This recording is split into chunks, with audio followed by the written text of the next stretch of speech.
Hello, listeners, and welcome to episode 250 of the Cult Vault podcast. I'm your speaker, Casey, and I am so thankful to be sitting here on this milestone episode after the podcast's third birthday. Anybody who has been here from the beginning, anybody who has listened to a single episode, every single person that has been a guest on this show, thank you so much. And to those of you finding us today, hello and welcome to the show. I have something very different for episode 250, and I'm excited to bring it to you today. This series I am calling Tales from the Jails, much like the guest's YouTube channel. We're going to be diving into a world that I haven't seen many jump into in regards to cult education. We're talking about the harsh reality of life within the prison system, as told to us by someone who's seen it from one side of the bars. Today we have a very special guest, an individual who's not only experienced this world firsthand, but also translated his experiences into a series of enlightening and stirring books. People, I present to you John G. Sutton. John's journey is a captivating and enlightening one. He spent significant time serving as a prison officer in some of the most notorious prison systems in the United Kingdom, including HMP Wormwood Scrubs and Strangeways. His experiences within these hate factories, as he aptly describes them, are chronicled in his series of autobiographical books, one of which is titled HMP Manchester Prison Officer. John's writing paints a vivid picture of the rough and brutal truth about life within these prisons, presenting an uncensored account of the violence, abuse, and grim realities that are part and parcel of the prison system here in the UK. Among the significant moments in John's career was the infamous Strangeways riots, the longest riot in British penal history that commenced on the 1st of April 1990 and raged on for nearly a month. The riots were a chilling display of violence and disorder, featuring rooftop standoffs between prisoners and prison officers, sparking similar protests in prisons across the nation. While the specifics of John's role during the Strangeways riots aren't extensively documented, you can hear about them in this episode. His experiences as a prison officer during such turbulent times offers a unique perspective on this event.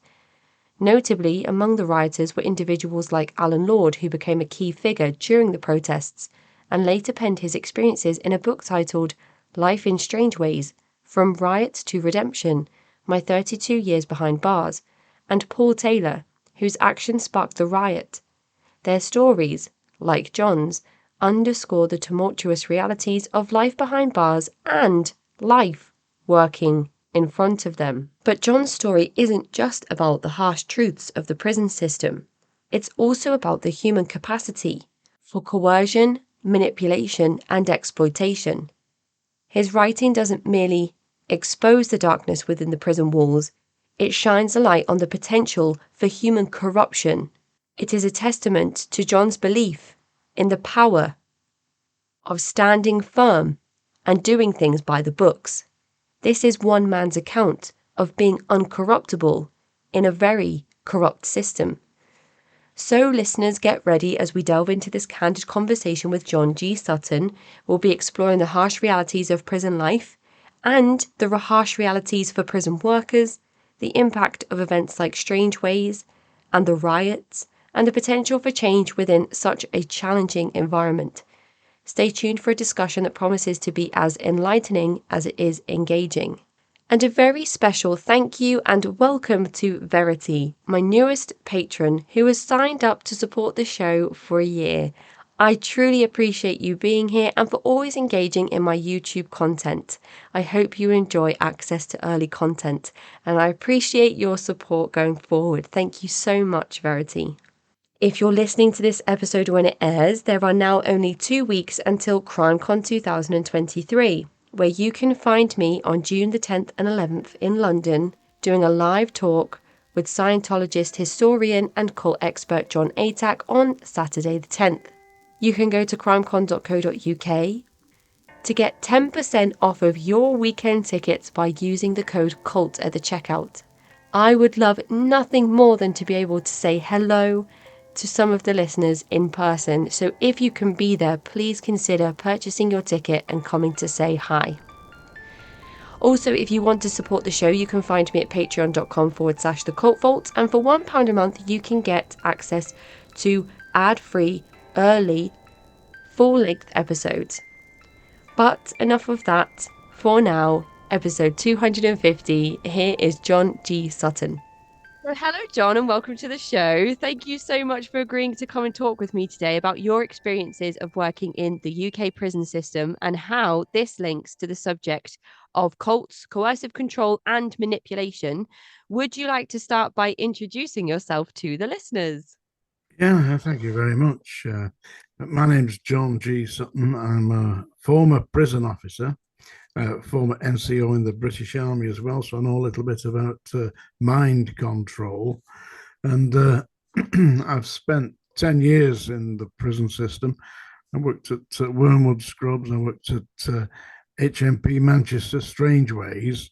I also trained to be a hospital officer and was trained in the NHS and at HMP Walton. I've served at various other institutions, including Ashworth Institution for the Criminally Insane. I've been exited from the prison service for a number of years now. But one interesting aspect that people may like to know about me is that when the Strangeways riots took place in 1990, the lawyers acting for the defence, representing the prisoners that were rioting and smashing the roof up, asked me to give evidence for the defence against the Crown, that's against the government. And at Manchester Crown Court, I gave evidence to the effect that the inmates were doing what had needed to be done for the last 100 years, and that's destroy the beast that was Strangeways. This riot in aid of change for prisoners' rights and a lot of the abuse from those in positions of power that prisoners were experiencing in that time.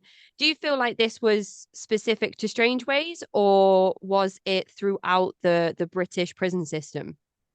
Not exactly throughout the British prison system. No, there were certain jails that were known, they call them screws necks, screws jails that was run by the prison staff. Do you know why they call prison officers screws? I don't think I do. Well, in the 1920s, they had a thing called hard labor. And the hard labor consisted of turning a thing that looked like a mangle, and they had to turn it a number of thousands of revolutions per day. And these mangles consisted of hard labor, and they were the strength of the power needed to turn the mangle was controlled by a screw at the top of the mangle, and it had a key, and the jailers had keys to the screws at the top of the mangle, and that's why they call prison officers screws. Oh, I had no idea. That's such an interest. I know from watching you on Sean Atwood's channel that you have so many of these nuggets of information. I'm really looking forward to seeing the direction of our conversation today. And you mentioned that part of your time within the prison service actually consisted of HMP Walton, and I am in Liverpool, so I wondered if you could talk us through what your experiences were of Walton in comparison to some of the other prisons you've worked in. I've worked in many prisons, and probably the filthiest, dirtiest dungeon of them all is Walton. When I was there in the early 80s, they were strewing food. Inmates were throwing food on the floor, and they were walking through it. There were rats, vermin, cockroaches. The cells were absolutely disgusting, filthy. At the time, of course, there was no internal sanitation. There were 3 inmates to a cell built for one in the era of Queen Victoria. And the whole place was an absolute disgrace to humanity. I went. I was working there a number of times. I went there when there was a riot in the early '80s with a number of staff from Strangeways. We were just there to grab them when they came down, which we did. And of course, I don't believe in abusing inmates. I mean, they're just people like you and me. It could easily be my brother, my uncle. It could be my father or my grandfather, and they're in prison. I mean, imagine if it's your father. You would not like to think that he was being kicked round the landings and abused by prison officers, would you? But the No, not at all. oh, well, but the problem was that is what was taking place. And during my time in the prison system, I quickly identified that what we had was a system that was an abuse of human rights, and that we, as the staff, were a part of this. And it was no good saying, oh, it's just the inmates. The conditions that pertained inside dungeons like Walton Jail and Strangeways, Wandsworth and Pentonville and Wormwood Scrubs, they were the same conditions for the inmates as they were for the staff. So it was really up to the staff to put this right, because the inmates couldn't do anything. Well, they couldn't do anything until they got hold of Strangeways and decided to rip it to bits. And that was the key to changing the prison system. And it's so interesting for me to speak to you, knowing the significance of that event in your life and how that impacted you, but also how you impacted that rebellion as well. I'm really looking forward to getting into all of that. The most interesting thing for me about Walton Prison is you can just be going for a walk through Liverpool and just walk straight past it. It's just outside the city centre, and it's just basically down like a residential street. I'm not sure that I've ever known. I've been to a few other prisons, Grizzly Risley, which I've heard you talk about, Yeah. which is a little bit further away from residential areas, and even Old Course Prison, which I did some of my university placement at, which is, I think, slightly different from maybe like mainstream prisons because it's a private prison. Um, is still in an area that is not too close to people's houses. So it's strange that Walton's like that. Are any of the other prisons you've worked at just plonked in the middle of, where people live? Well, Wormwood Scrubs, I was there. That's right in the middle of a virtually it's a housing estate. You know, there's houses all around it. That is, I mean, Walton Holloway is right in the middle of Islington, and that's surrounded by houses. I believe it's closed now, though, Holloway. I believe it was closed. Yeah, it was used as a site of execution. I mean, you can imagine that Oh, living 2 streets away from the jail where they're executing people. They executed Ruth Ellis there. I'm not even sure when executions finished or stopped in this Well, country. Do you know that date? 1963. 1963. Oh my goodness. That was not that long ago. That's within living memory. I lived near Strangeways when I was a boy. We were lived at Prestwich, which is about 4 miles from Strangeways. I remember going past Strangeways and asking my father, "What's that?" And he said, "You really don't want to know what that is." I hope you never find out. Probably not realizing that you would Years that later, there I was, yeah, plodding the landings. you do have familial ties to the justice system overall, though. There's a lot of your family involved in various different parts, I believe. Yeah, well, my father was a detective inspector with the Criminal Investigation Department of Greater Manchester Police, and he was part of the team that arrested Ian Brady. And his commanding officer was a man called Joe Mounsey, Chief Superintendent Joe Mounsey. If you watch anything about the Moors murders, they will mention that they were known as the Mounsey was the man behind it, because he wouldn't give up. He said, "This is a serial killer or serial killers, and we will find them." And he did find them. I mean, it was practically by chance, because the cousin of Myra Hindley was at her house, and behind the settee was one of the bodies. And when he saw the dead body behind the settee, he ran out of the house and phoned the police because he didn't want to be involved in these murders. So that's how they arrested them. They lived at Hattersley, I believe. If the cousin just didn't happen to see what he saw, there's a chance that they could have continued on, or maybe never even got caught. They could have gone some time. They would eventually have been caught because, I mean, despite the fact that Ian Brady liked to think of himself as an intellectual, he was little more than a jumped up petty thief. And he'd already spent time in strange ways. I met Ian Brady on a number of occasions when I was working at the Scrubs. He was on the segregation unit there. And he wouldn't speak to staff. He was a supercilious little shithouse, perfectly honest. Pardon me for lapsing into the vernacular there and degrading your intellectual interview. But that's basically what he was. You know, you didn't lay hands on him. You didn't just left him alone, basically. But he considered himself to be a superior individual. He had this, was it Friedrich Nietzschean idea of being Superman? You know, you no doubt read Friedrich Nietzsche, yeah. And he considered himself to be that. In later life, he wrote a book called The Two Faces of Janus. And he got help on that book by a man called Colin Wilson, who was at the time an internationally famous author, wrote a book called The Outsider. And he contacted Colin Wilson and asked him to give an opinion on his book. Well, Colin Wilson did that. I knew Colin Wilson, you see. And he said to me, "What do you think about this?" And I had a look at it. I have a copy of the book signed by Colin Wilson because he wrote the foreword.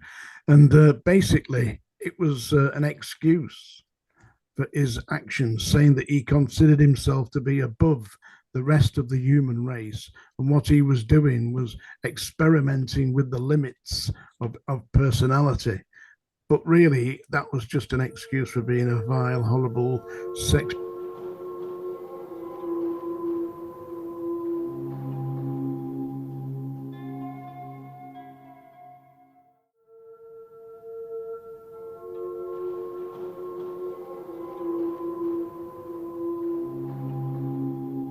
I've read some of that stuff about Ian Brady and how it was that rhetoric that he used with Myra Hindley and other people, like to create that charismatic aura around him that he had. And it's my understanding from your interview with Sean that somehow, and I guess this is the first real point of discussion around corruption in at least historical British prison systems, even if they have changed, that Ian Brady somehow was in a position to get access to vulnerable inmates that he did sexually abuse. He did, yeah. He was held for a period of time in the hospital ward at Wormwood Scrubs.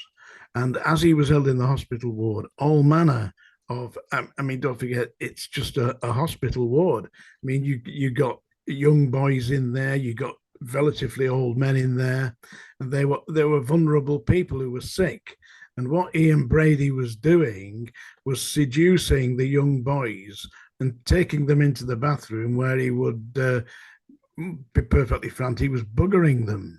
So that he was sexually abusing the young Borstal boys, because inside Wormwood Scrubs there was a Borstal allocation unit. And that is where inmates came from the courts into Wormwood Scrubs. They were examined and tested and, segregated and sent off to the Borstal system.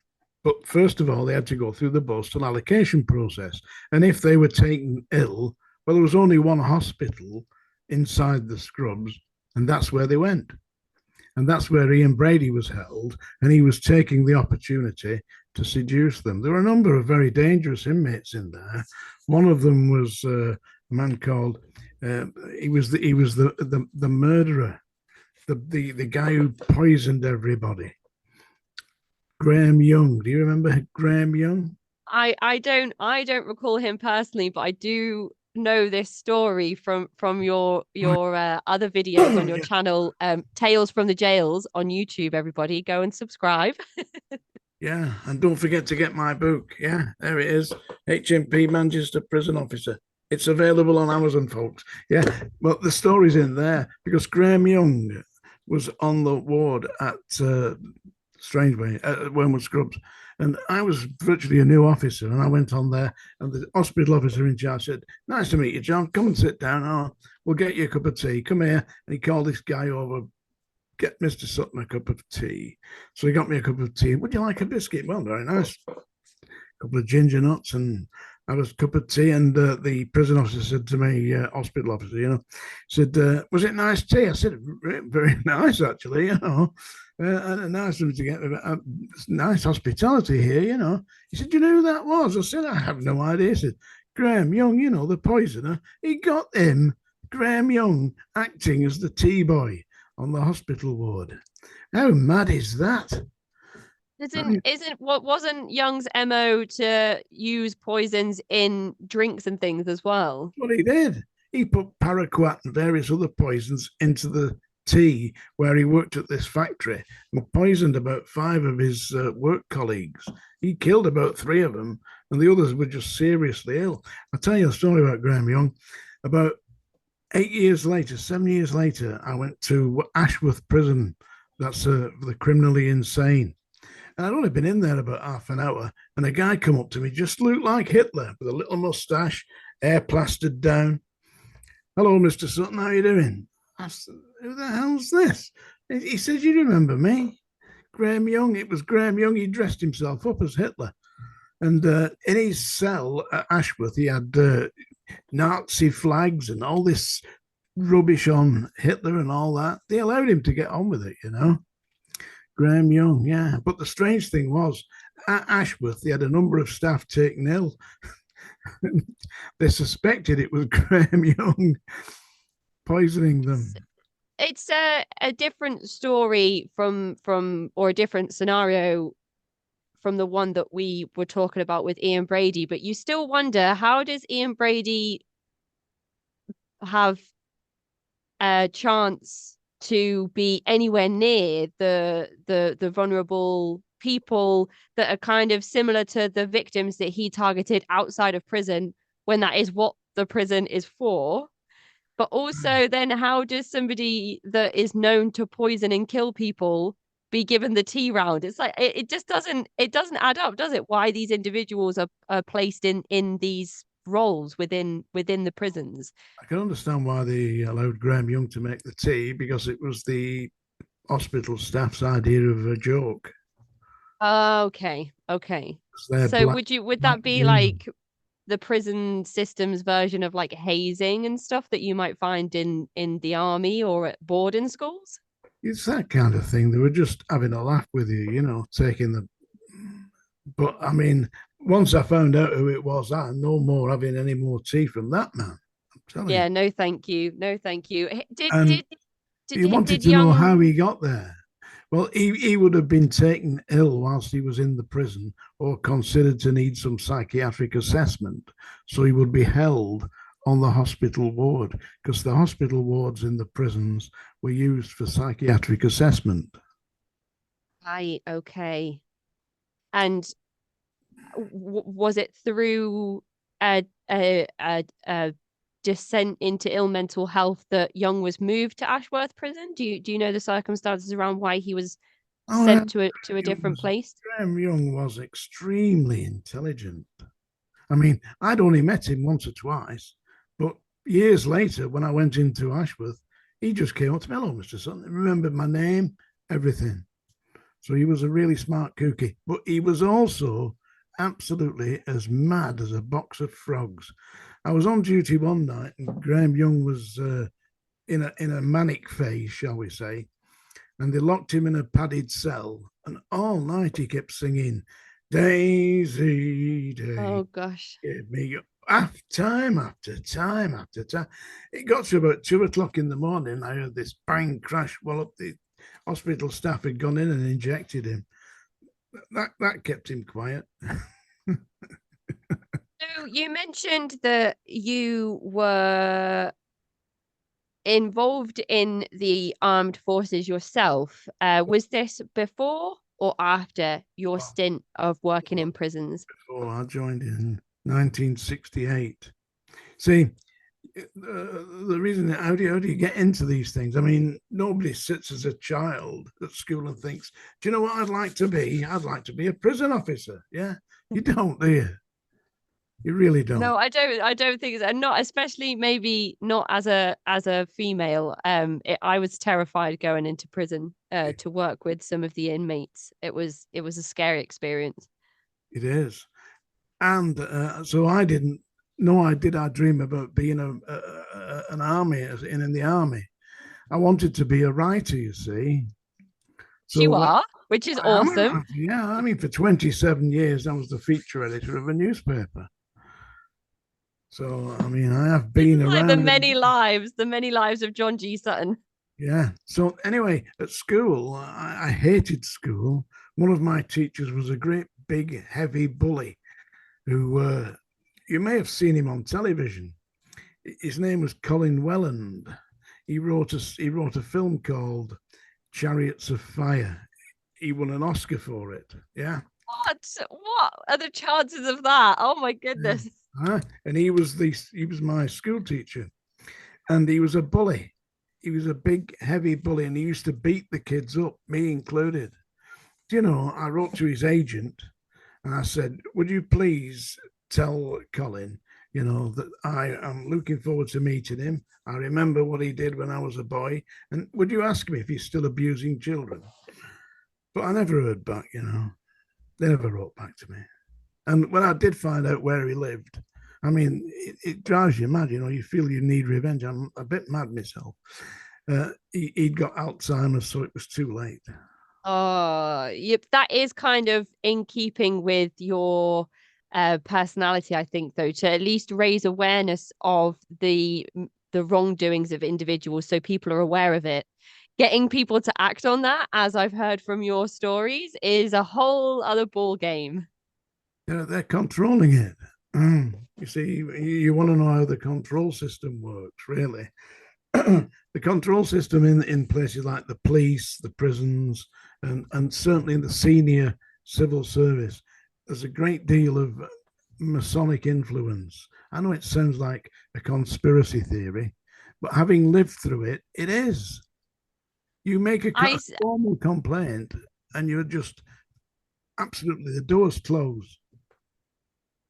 What if you were to make a formal complaint as somebody who had been invited into and accepted that invitation into something like the Freemasons? Well, once again, I mean, if you're inside, then they will turn on you. I was asked when I was at Strangeways to investigate another cult called the National Front, and there was an officer of the Labour Party who I think was the deputy prime minister, an MP called Eric Effer, who you will know. He was the MP for Walton, and he contacted. I Yeah, You, no, I moved up before here when you, I was 18, so I'm not too familiar with the history of politicians in the city. if you ask anybody who Eric Effer is, he was the MP for Liverpool, Walton, and he was the deputy leader of the Labour Party. And Eric Effer asked me if I would investigate the National Front at Strangeways.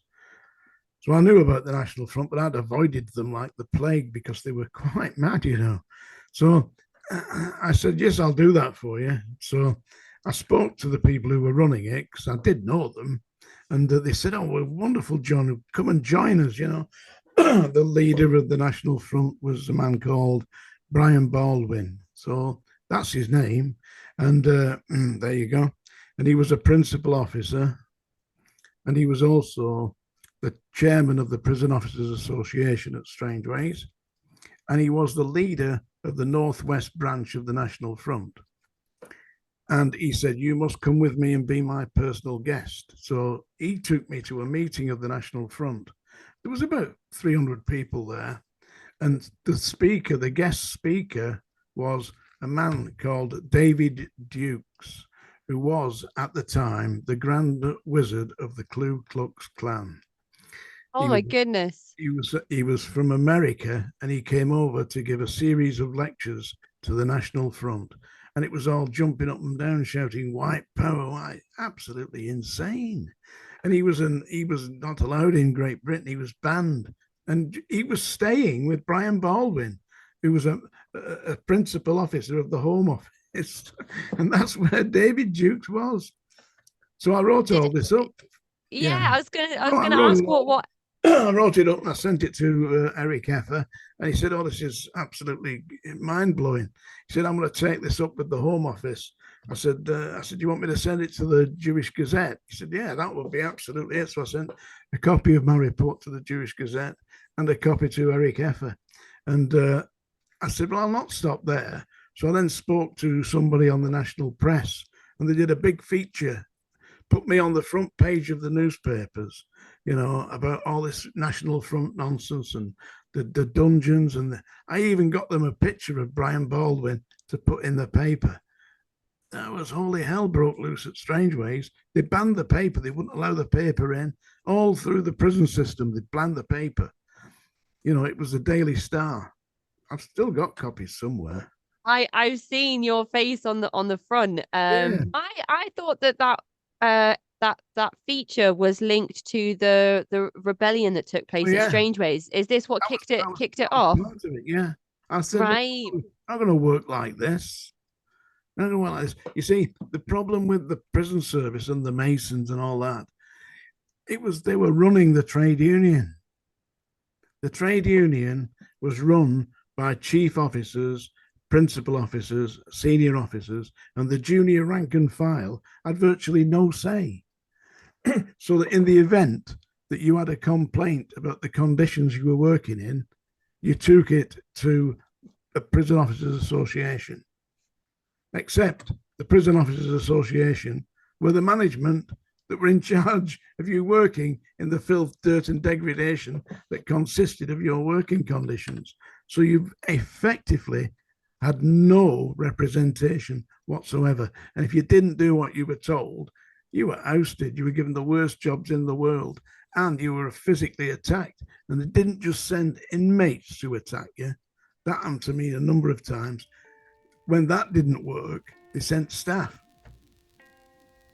That is the end of part 1 of this mini-series, Tales from the Jails. If you'd like to hear more from John, you can find him on YouTube under the channel Tales from the Jails, or follow the links in the episode description. To get in touch with me, you can find me at cultvaultpodcast@gmail.com, or follow me on Twitter and Instagram at cultvaultpod. I'm your speaker, Casey, host of the Cult Vault Podcast.